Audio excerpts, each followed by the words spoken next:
Hello बच्चों, welcome to crash course. बच्चों, real number exercise 1.1 के 4 क्वेश्चन हमने कर लिए हैं। अब हम कर रहे हैं क्वेश्चन नंबर 5। ये क्वेश्चन बच्चों इतना इंपॉर्टेंट क्वेश्चन है कि अगर आपने सही से पढ़ा हुआ होगा तो ही आपका ये क्वेश्चन आ पाएगा, नहीं तो थोड़ा बहुत डाउट आपके अंदर इस क्वेश्चन के लिए रह ही जाएगा। तो मैं पूरी कोशिश करूंगा कि आपको इस क्वेश्चन के अंदर डाउट ना हो। मैं एग्जाम्पल लेके इस क्वेश्चन को कराऊंगा कि किस तरीके से क्वेश्चन होगा। ठीक है, तो क्वेश्चन को करने से पहले हम चीज थोड़ा सा समझ लेते हैं कि कैसे इसको करना है। देखो, सपोज मैंने आपको बोला कि 10 कब बनता है।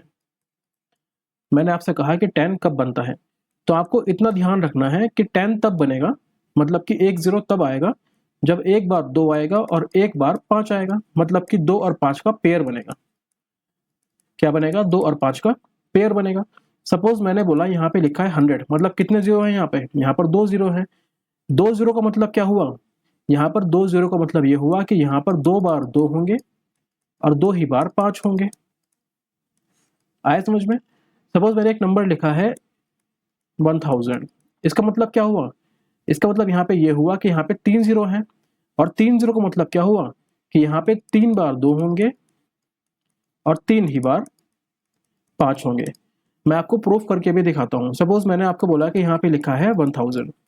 जब आप इसके प्राइम फैक्टराइजेशन निकालेंगे तो आप इसको सॉल्व करेंगे तो ये कट जाएगा 2 5 10, डबल जीरो आ जाएगा सेम। फिर ये काटेगा 200, 250 बार में कट जाएगा 500। फिर कटेगा ये 5 5 25, 0, 5 10 50, 5 2 10 और 2 1 2।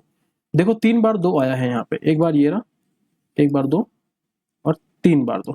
ठीक है, और 3 ही बार 5 आया है। तो मैंने प्रूफ भी करके आपको दिखा दिया कि आप इसको आराम से प्रूफ भी कर सकते हैं, लेकिन बार बार हम इसको ऐसे सॉल्व नहीं कर सकते क्योंकि ये बहुत ज़्यादा टाइम कंज्यूमिंग भी है। तो हमको इतना पता होना चाहिए कि अगर किसी भी नंबर के अंदर 1 0 लगा हुआ है, इसका मतलब क्या हुआ? वहां पर एक 2 है और एक 5 है।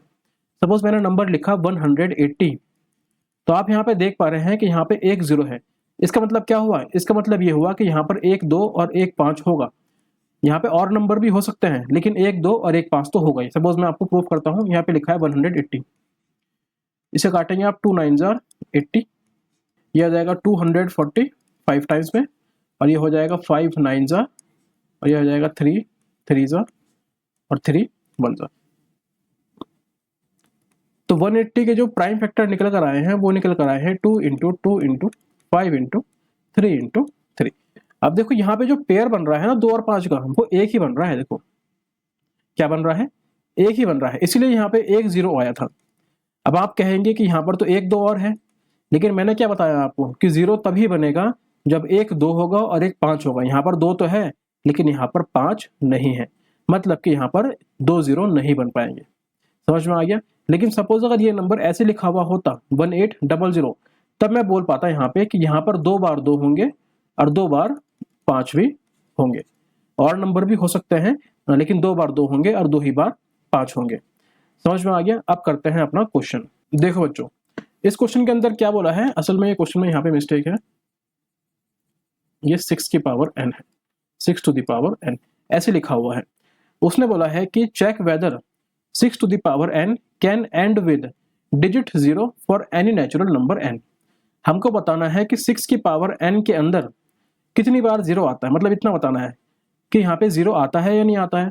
तो हम एक काम करेंगे, पहले 6 को प्राइम फैक्टर में तोड़ देते हैं। अगर मैं इसको प्राइम फैक्टर में तोड़ूंगा तो ये हो जाएगा 2 3 6 और 3 1 3। कोई दिक्कत नहीं है, मतलब कि इस 6 को मैं ऐसे लिख पाऊंगा 2 इंटू 3 और इसकी पावर n आ गया यहाँ पे। अब आप देख पा रहे होंगे कि यहाँ पर 2 तो है लेकिन यहाँ पर 5 नहीं है। तो हम क्या बोलेंगे कि 6 की power n does not contain 5। 6 to the power n does not contain 5, so it does not end with 0। इसलिए ये 0 पे खत्म नहीं होगा। तो यहाँ पे जिसको फाइनल आंसर होगा वो होगा हमारे पास 6 to the power n can not and with 0 for any natural number. I think आपको समझ में आ गया होगा। सपोज मैं इसी के ऊपर एक क्वेश्चन आपको होमवर्क के लिए दे रहा हूँ। आप मेरे को बताइएगा। सपोज मैंने यहाँ पर बोला है 8 की पावर n, ये मैं ही कर लेता हूँ। चलो यहाँ पे लिखा है मैंने 8 की पावर n, तो आप इसे कैसे सॉल्व करेंगे? आप बोलेंगे ये 8 को पहले मैं प्राइम फैक्टर के फॉर्म में तोड़ दूंगा, तो ये हो जाएगा 2 4 ज़ा 8, 2 2 ज़ा 4 और 2 1 ज़ा 2। तो आपने इस 8 को तोड़ दिया है 2 इंटू 2 इंटू 2, और यहाँ पे ये लिखा है 8 की पावर n, तो यहाँ पे आप इसको लिख पाएंगे इसकी पावर n, कोई दिक्कत नहीं होगी। आप यहाँ पे देख पा रहे हैं कि अगर किसी भी नंबर को जीरो में एंड होना है, जीरो पे एंड होना है, तो वहां पर 5 या 2 का होना जरूरी है, मतलब दोनों का मतलब दोनों का पेयर होना जरूरी है, 2 का भी और 5 का भी। लेकिन यहाँ पर 2 है, यहाँ पर भी 2 है, यहाँ पर भी 2 है, लेकिन 5 एक भी नहीं है। मतलब क्या हुआ कि यहाँ पर भी जीरो नहीं आएगा। ठीक है, एक क्वेश्चन और कर लेते हैं। सपोज मैंने आपको बोला 125, इसको आप तोड़ पाएंगे 5 इंटू 5 इंटू 5, इस तरीके से ऐसे तोड़ पाएंगे। अब आप यहाँ पे देख पा रहे हैं कि यहाँ पर 5 5 तो आ गया, लेकिन यहाँ पर 2 नहीं आ रहा, तो ये भी क्या होगा, ये भी कभी जीरो पे खत्म नहीं होगा। क्यों? क्योंकि यहाँ पर 2 और 5 का पेयर नहीं बन पा रहा है।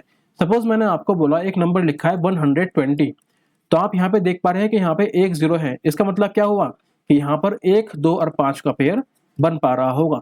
अगर नहीं है तो हम प्रूफ भी कर लेते हैं। 120 लिखा है, सॉल्व करेंगे।